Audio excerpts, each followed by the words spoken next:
Hey guys, I hope you're well. Man, you know what QRP has done to me? It's spoiled me rotten.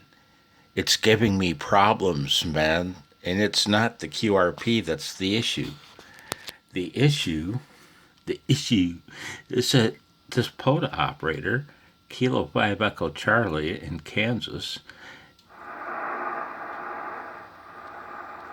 please don't have gone QRT. Yeah, he's still there. The problem is he's going from buried in the noise completely to S7, up and down.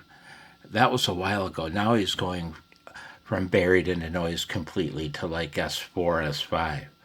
And I've called him maybe 5 or 6 times. And I realize I see a pattern happening, man. If I call, here's the problem. Here's the whole issue. All right? You see that? That's the issue. The QRPer in me, a lifelong QRPer since day one, has caused me to, if I twiddle my knob up to 100 watts and I call somebody, man, even if he's buried in the noise completely and I can't even hear him anymore, man, 5 or 6 tries and I'm getting not angry, not exactly upset, but a little maybe, a little.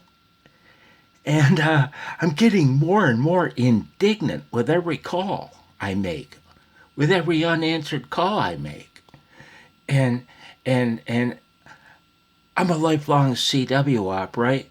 And sideband and these things are pretty new to me, man. So maybe I'm no different than you, though. What do we do when on or about the third call? This starts creeping up, doesn't it? See that? That starts creeping up, doesn't it? And see that? Those lines on there, one of them will be yours and it'll be getting wider and wider. That's what QRP has done to me. I've worked people on the other side of the planet with a watt. I worked a guy in South Argentina with 2.5 milliwatts. 2.5 milliwatts, literally I did, man, on the 15 meter, man. And why do you hams hate 15 meters? Please tell me. Why? QRP spoiled me, man.